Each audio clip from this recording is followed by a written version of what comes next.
నమస్తే, welcome to my TV news. ముందుగా వార్తల్లోని ముఖ్య అంశాలు.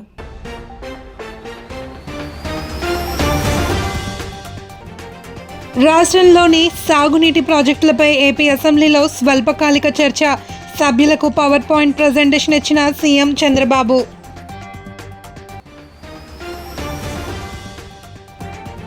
శాసన మండలి సమావేశాలకు హాజరైన ఉప ముఖ్యమంత్రి పవన్ కళ్యాణ్. గత వైసీపీ ప్రభుత్వ హయాంలో గ్రామ సచివాలయాలకు రంగుల అంశంపై చర్చ.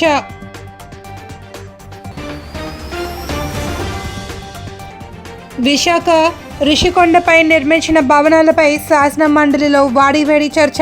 వైసీపీ హయాంలో ప్రజాధనం దుర్వినియోగం అయింది అన్న మంత్రి కందుల దుర్గేష్.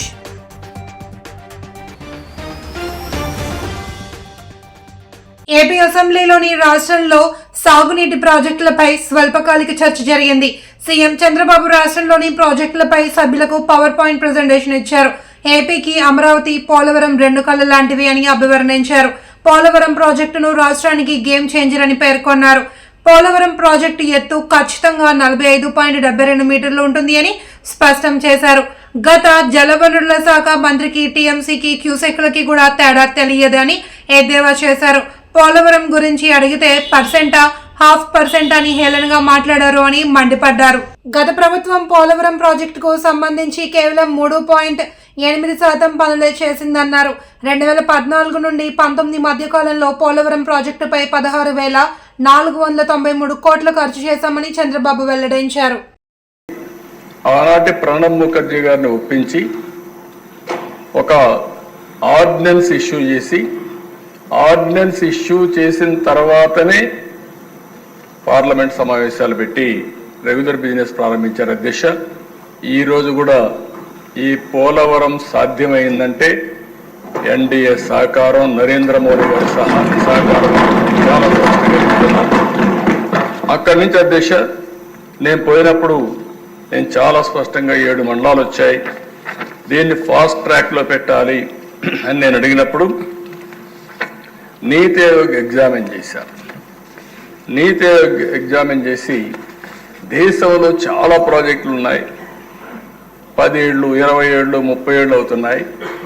ఇది కూడా అదే మాదిరిగా ఆ కోవలో చేరిపోతుంది. కాబట్టి ఈ ప్రాజెక్ట్ ఆంధ్రప్రదేశ్ రాష్ట్రానికి ఇస్తే రాష్ట్ర ప్రభుత్వం సమర్థవంతంగా వాళ్లకు అవసరమైన ప్రాజెక్టు కాబట్టి దీన్ని పూర్తి చేసే బాధ్యత తీసుకుంటారని చాలా స్పష్టంగా ఆలోచించి recommend. Deputy CM Pawan Kalyan శాసన మండలి సమావేశాలకు హాజరయ్యారు.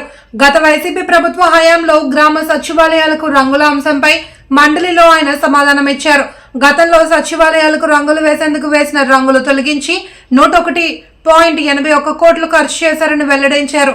రంగులు వేసేందుకే 49.8 కోట్లు, రంగులు తొలగించేందుకు 52.73 కోట్లు ఖర్చు చేసినట్లు వివరించారు. ఇతర కార్యాలయాలకు కూడా రంగులు వేశారని, ఆ ఖర్చును సంబంధిత శాఖలు తెలియజేస్తాయని పవన్ తెలిపారు. హైకోర్టు ఆదేశాలతో పార్టీ రంగులు తొలగించి నిర్దేశిత రంగులు వేయడం జరిగింది అని పేర్కొన్నారు. 2019-24 కాలంలో పంచాయతీ భవనాలు మరియు ఇతర కార్యాలయాలకు రంగులు వేయడానికి సుమారు కొన్ని 4,800 కోట్లు ఖర్చు చేశారన్న విషయం వాస్తవమేనా? ఇలాంటి 2-3 సార్లు ఉన్నాయి అధ్యక్ష. 2019-24 పంచాయతీ భవనాలకు నేను ఇవ్వగలిగే క్లారిటీ దీనికి సంబంధించి అధ్యక్ష, 2019-24 పంచాయతీ భవనాలకు గ్రామ సచివాలయాలకు మాత్రమే రంగులు వేయడానికి 101.81 కోట్ల మొత్తాన్ని ఖర్చు చేయడం జరిగింది అధ్యక్ష. రంగులు వేయడానికి ఖర్చు చేసిన మొత్తంలో 49.8 కోట్ల మొత్తాన్ని పెయింటింగ్ వేయడానికి, 52.73 కోట్ల మొత్తాన్ని భవనాలకు ఉన్న పెయింట్ని తొలగించి మళ్ళీ తిరిగి రంగులు వేయడానికి ఖర్చు జరిగింది. బి ప్రశ్నకి అది అన్ని కార్యాలయాలకు సార్, నేను చెప్తాను ఓన్లీ పంచాయతీ భవనాలకు. బి ప్రశ్నకి ఏమి లేదండి. గ్రామ సచివాలయాల భవనాలకు ఉపయోగించే రంగు విధానాన్ని ప్రశ్నిస్తూ వివిధ పార్టీల్లో హైకోర్టులో రిట్ పిటిషన్లు దాఖలు చేయడం జరిగింది. అలాగే 3వ ప్రశ్నకి హైకోర్టు జారీ చేసిన ఆదేశాల ప్రకారం రంగులను తొలగించి కింద విధానంలో భవనాలకు తిరిగి రంగు వేయించవలసిన ప్రభుత్వంలోనే జిల్లా కలెక్టర్లు మరియు జిల్లా అధికారులను ఆదేశించడమైంది. గత ప్రభుత్వ హయాంలో విశాఖలోని రుషికొండపై నిర్మించిన విలాసవంతమైన భవనాలపై ఏపీ శాసన మండలి వాడివేడి చర్చ జరిగింది. మంత్రి కందుల దుర్గేష్ మాట్లాడుతూ రుషికొండపై ఉన్న 58 గదుల హరిత రిసార్ట్ను కూలగొట్టి విలాసవంతమైన ప్యాలెస్లను నిర్మించారు అని మండిపడ్డారు. అద్భుతమైన రిసార్ట్ కడతాము అని తొలుత చెప్పారు అని, చివరికి సీఎం నివాసం కోసమని చెప్పారని దుయ్యబట్టారు. ప్రజల డబ్బులతో విలాసవంతమైన జీవితాన్ని అనుభవిస్తున్నాము అంటే ఎవరు అంగీకరించారని అన్నారు. ఒక సంవత్సరంలో 7 కోట్ల నుంచి 16 కోట్ల వరకు ఆదాయం ఇచ్చినటువంటి రిసార్ట్స్ అవి డిమాలిష్ చేశారు. అన్ని అద్భుతంగా ఉండగానే అవి డిమాలిష్ చేసేటప్పుడు వారు చెప్పిన మాట ఏంటంటే, ఇంతకంటే అద్భుతమైన రిసార్ట్స్ కడతాం, ఇంతకంటే ఎక్కువ మందికి ఉపయోగంలోకి తీసుకొస్తామని చెప్పి అక్కడ వారు కట్టింది ఈ ప్యాలెస్. అందులో ఉంది, చదువుకోండి చదువుకోండి చదువుకోండి. ఇవాళ అక్కడ గజెట్ లో ఉందో అవన్నీ చదువుకోండి. వాళ్ళు చేసింది, వాళ్ళు గదులు కడతామని చెప్పి చేసిన పని ఏంటి తెలుసా అధ్యక్ష? విజయనగరం బ్లాక్ అని కట్టారు. అందులో 3 బ్లాకులు అప్పటి ముఖ్యమంత్రి గారికి, అప్పుడు వారి కుటుంబ సభ్యులకి ఏర్పడేలాగా. కళింగ బ్లాక్ అని కట్టారు, అందులో అఫీషియల్స్ కి. అదేవిధంగా గల్పతి బ్లాక్ అని కట్టారు. దాని తర్వాత వేంగి బ్లాక్ అని కట్టారు. ఇవన్నీ కూడా 7 బ్లాకులు కట్టి 7 బ్లాకుల్లో మొత్తం అన్ని కలిపి మనకు రూములలో వేడే. మేము ప్రత్యక్షంగా చూసాం. డిప్యూటీ చీఫ్ మినిస్టర్ గారు చూశారు, ముఖ్యమంత్రి గారు చూశారు, మేము వెళ్ళి చూసాం. వీళ్ళు చెప్పిన మాట, వాళ్ళు ఆ రోజున అప్లికేషన్ పెట్టినప్పుడు, విని సావధానంగా వినండి. ఇప్పుడు అప్లికేషన్ పెట్టినప్పుడు వాళ్ళు చెప్పిన మాట, దీన్ని బెటర్ రిసార్ట్ గా చేస్తామని చెప్పి చివరిలో ఒక జీవో ఇచ్చారు అధ్యక్ష. ఆ జీవో ఇచ్చినప్పుడు దీన్ని ముఖ్యమంత్రి గారి యొక్క నివాసం కోసం జీవో నెంబర్ కూడా చెప్పాను. కమాన్ రండి తీసుకుందాం. రాజమహేంద్రవరం కేంద్రంగా భారీ స్థాయిలో గోమాంసంను గుర్తించిన సంబంధిత అధికారులకు సమాచారం ఇవ్వడం జరిగింది అని కేసు నమోదు చేసి దర్యాప్తు చేస్తున్నట్లు animal rescue organisation founder Surabathula Gopal, Rashtriya Goraksha Vahini Goseva Sangh New Delhi organisation Andhra Pradesh president Vaishnav Dinesh పేర్కొన్నారు. ఈ సందర్భంగా rescue organisation founder Surabathula Gopal మాట్లాడుతూ, తాడితోటలో స్థానిక రెల్లి వీధి బాంబే గృహాల పక్కన గోమాంసం సరఫరా జరుగుతుందన్న సమాచారం మేరకు డయల్ 112 నెంబర్కు డయల్ చేసి సమాచారం ఇవ్వడం జరిగిందన్నారు. డయల్ 112 నెంబర్కు డయల్ చేసి సమాచారం ఇవ్వడం జరిగింది అని, సంబంధిత 1వ పట్టణ పోలీసుల సమక్షంలో సుమారు 2000 కేజీల గోమాంసం గుర్తించడం జరిగిందని పేర్కొన్నారు. ఈ దాడుల్లో పట్టణ సిఐ మురళీకృష్ణ, ఎస్ఐలు కేశవ, ఆదినారాయణ పాల్గొన్నారు. ద్వారా వచ్చే వాటర్ని, బ్లడ్ని అంతా కూడా సైనికాలలో వదులుతున్నారు. అది కూడా పర్యావరణానికి ముప్పు. ఇటువంటి యాక్టివిటీస్ ఏం చేయాలంటే ఆంధ్రప్రదేశ్ పొల్యూషన్ కంట్రోల్ బోర్డు వారు అనుమతి తీసుకొని ఉండాలి. ముఖ్యంగా ఏంటంటే ఇటువంటి వ్యాపారాలు బాగా పెరగడానికి కారణం చుట్టుపక్కల ఉన్న అక్రమ కబేళాలే. ఈ అక్రమ కబేళాలపై ఉక్కుపాదం మోపాల్సిందిగా మేము జిల్లా యంత్రాంగాన్ని కోరుతున్నాం. అలాగే ఈ మాంసాన్ని, ఇప్పుడు ఈ గో మాంసాన్ని అంతా కూడా పోలీస్ అధికారులు, రెవెన్యూ అధికారులు, మున్సిపల్ అధికారులు దాన్ని పర్యవేక్షిస్తున్నారు. దీన్ని శాంపుల్స్ తీసుకుని తదుపరి చర్యలు జిల్లా యంత్రాంగం తీసుకుంటాం. ఈ విషయం మీద కలెక్టర్ గారిని కలుస్తామండి, తప్పకుండా కలుస్తాం. కలెక్టర్ గారిని కలుస్తాం. అలాగే జిల్లా ఎస్పీ గారు కూడా చాలా స్పీడ్గా స్పందిస్తున్నారు. కాబట్టి అక్రమ కబేళాల మీద ఆయన ఆల్రెడీ పోలీస్ యంత్రాంగం ద్వారా కూడి గోకవరం కోరుకుని పర్యవేక్షిస్తున్నారు. దీన్ని శాంపుల్స్ తీసుకుని తదుపరి చర్యలు జిల్లా యంత్రాంగం తీసుకుంటాం. ఈ విషయం పంపిస్తామండి, విజయవాడ పంపిస్తారు. మా రిపోర్ట్ వేరే ల్యాబ్ రిపోర్ట్ వచ్చాక అప్పుడు నిర్ధారణ చేసుకుంటాం. చర్యలు తీసుకుంటాం. ఎవరైతే సరిచారో ఆయన చర్యలు తీసుకుంటాం. ఐడియా లేదంటే ఇన్ఫర్మేషన్ వచ్చింది, మోసం దొరికిందని వచ్చాను. అంటే కానీ ఇది నా పర్యాటక కాదు, హెల్త్ డిపార్ట్మెంట్ దాన్ని చూసుకోవాలి. కాబట్టి 2000 కిలోలు, 2200 కిలోలు. బాపట్ల పట్టణంలో 11 సంవత్సరాల బాలికపై అత్యాచారం జరిగినట్లు మీడియాలో జరుగుతున్న తప్పుడు ప్రచారాన్ని బాపట్ల డీఎస్పీ రామాంజనేయులు ఖండించారు. జరిగిన ఘటన యొక్క వాస్తవాలను ఆయన వివరించారు. బాపట్ల పట్టణంలోని 11వ వార్డు రాజీవ్ నగర్ కాలనీకి చెందిన బడుగు నాగేశ్వరరావు అనే వ్యక్తి 11 ఏళ్ల బాలిక పట్ల అనుచితంగా ప్రవర్తించిన ఘటనపై బాపట్ల పట్టణ పోలీస్ స్టేషన్లో కేసు నమోదు చేయడం జరిగిందన్నారు. ప్రస్తుతం కేసు విచారణ జరుగుతోంది అని నిందితుడిపై కఠిన చర్యలు తీసుకోవడానికి పోలీస్ శాఖ కట్టుబడి ఉందన్నారు.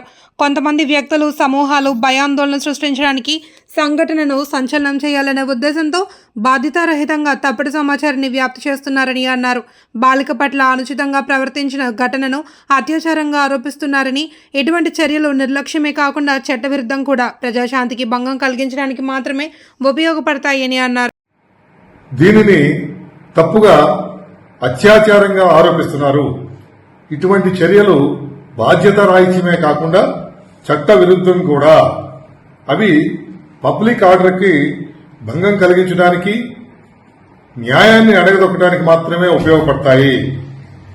ఎవరైనా ధృవీకరించని లేదా మోసపూరిత సమాచారాన్ని, ముఖ్యంగా మహిళలు మరియు మైనర్ బాలికలకు సంబంధించినటువంటి సమాచారాన్ని వ్యాప్తి చేస్తే చట్టపరమైన పరిణామాలను ఎదుర్కోవాల్సి ఉంటుందని బాపట్ల జిల్లా పోలీస్ శాఖ తరఫున హెచ్చరించడం జరిగింది. ఇలాంటి తప్పుడు సమాచారాన్ని సహించేది లేదు. మేము లీగల్ ఒపీనియన్ తీసుకుని చట్టపరంగా చర్యలు తీసుకుంటాం. ఎవరైనా సమాచారం కావాలంటే మా పోలీస్ శాఖను సంప్రదించగలరు. అంతేగాని ఈ విధంగా తప్పుడు సమాచారాన్ని ప్రచారం చేస్తే మాత్రం ఊరుకునేది లేదు. రాజమహేంద్రవరం 2వ పట్టణ సిఐ వి దుర్గారావును సస్పెండ్ చేస్తూ ఏలూరు రేంజ్ ఐజీ అశోక్ కుమార్ ఉత్తర్వులు జారీ చేశారు. గుడివాడ 2వ పట్టణ సిఐగా దుర్గారావు విధులు నిర్వహిస్తున్నప్పుడు 2022లో భూ వివాదంపై ఫిర్యాదు అందగా 2 వర్గాలకు సంబంధించి 30 లక్షలకు వివాదాన్ని పరిష్కరించారు. ఈ సమయంలో సొమ్ము ఇచ్చిన వారికి అనుకూలంగా ఉండి ఫిర్యాదుదారు నుంచి కొన్ని డాక్యుమెంట్లను బలవంతంగా తీసుకుని వ్యతిరేక వర్గానికి ఇచ్చారు.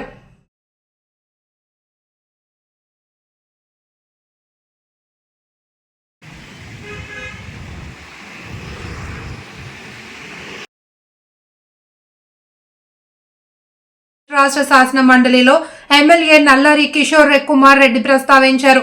నియోజకవర్గంలో 82,000 ఎకరాలకు సాగు మరియు త్రాగునీరు ఇవ్వాలి అని కోరారు.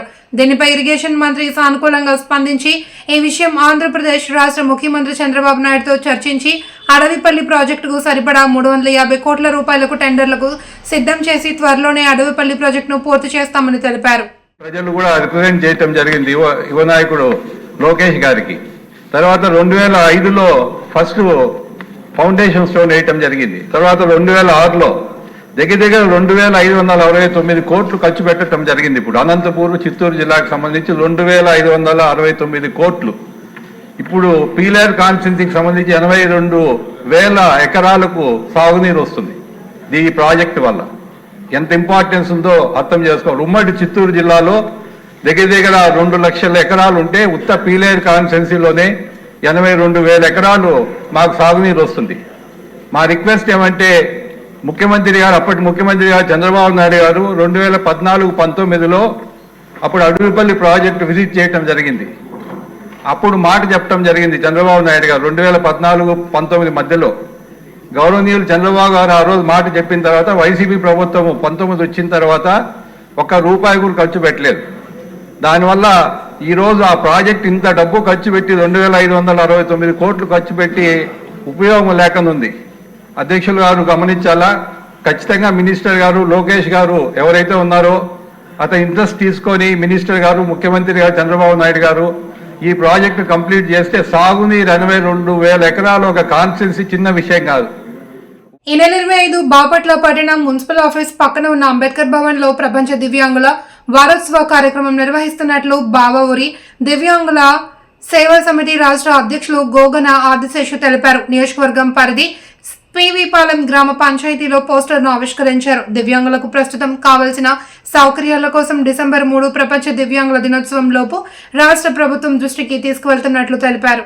దివ్యాంగుల అన్నతమ్ముళ్ళు కానీ, అక్క చెల్లెళ్ళు కానీ, పెద్దవారు కూడా అందరూ వచ్చి ఈ కార్యక్రమాన్ని మనం విజయవంతం చేసుకోవాలి. మన యొక్క సమస్యలు ఏదైతే ఉన్నాయో ప్రతి ఒక్క దివ్యాంగుడు కూడా 300 యూనిట్లు ఉచిత కరెంటు రాష్ట్ర ప్రభుత్వం ఇవ్వాలి. అదేవిధంగా 18 సంవత్సరాలు నిన్న ప్రతి ఒక్క దివ్యాంగుడు కూడా రాష్ట్ర ప్రభుత్వం 2 సెంటు ఇళ్ల స్థలం ఇచ్చి ఇల్లు కట్టించాలి. అదేవిధంగా రాష్ట్ర బడ్జెట్ 1000 కోట్లు రాష్ట్ర ప్రభుత్వం ఇవ్వాలని, అదేవిధంగా వ్యాపారం చేసుకుంటున్న ప్రతి ఒక్క దివ్యాంగుడికి రాష్ట్ర ప్రభుత్వం 5 లక్షల రూపాయలు ఇవ్వాలని చెప్పి ఈ ఒక్క సమస్యల మీద రాష్ట్ర ప్రభుత్వం దృష్టికి మనం తీసుకెళ్ళడం కొరకు మరి ఈ నెల 25వ తారీఖు నాడు సోమవారం నాడు ప్రపంచ దివ్యాంగుల వారోత్సవ కార్యక్రమం ఏర్పాటు చేసుకుంటూ ఉన్నాం. ఈ కార్యక్రమానికి నియోజకవర్గంలో ఈ జిల్లాలో ఉన్న దివ్యాంగులందరూ కూడా పెద్ద ఎత్తున తరలి వచ్చి ఈ యొక్క కార్యక్రమాన్ని విజయవంతం చేయాలి. అదేవిధంగా నా ఒక్క దివ్యాంగులు ఎవరైతే ఉన్నారో వారికి ఉపకరణాలు కావాల్సిన వాళ్ళు సంఘకారులు కానీ వీల్ చైర్ బ్యాటరీ వెహికల్స్ కావాల్సిన వారు ఎవరు కూడా ప్రతి ఒక్కళ్ళు మీ యొక్క ఆధార్ కార్డు మీ యొక్క సదరణ సర్టిఫికేట్ తీసుకొని ఫోన్ నెంబర్ తీసుకొని మన ఒక కార్యక్రమానికి రావాలని చెప్పి కూడా ఈ నియోజకవర్గంలో ఉన్న దివ్యాంగుల అన్నదమ్ముల అక్క చెల్లెలకి అదేవిధంగా మా ఒక పీవీపాలెం మండలంలో ఉన్న దివ్యాంగుల అన్నదమ్ముల అక్క చెల్లెలందరికీ కూడా తెలియజేస్తూ ఈరోజు పీవీపాలెం మండలంలో పత్రికా సమావేశం కార్యక్రమాన్ని ఏర్పాటు చేసుకోవడం జరిగిందని చెప్పి మరీ తెలియజేయడం అనేది.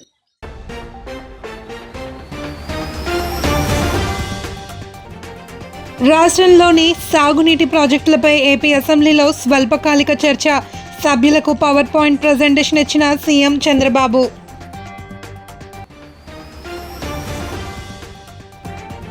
శాసన మండలి సమావేశాలకు హాజరైన ఉప ముఖ్యమంత్రి పవన్ కళ్యాణ్ గత వైసీపీ ప్రభుత్వ హయాంలో గ్రామ సచివాలయాలకు రంగుల అంశంపై చర్చ.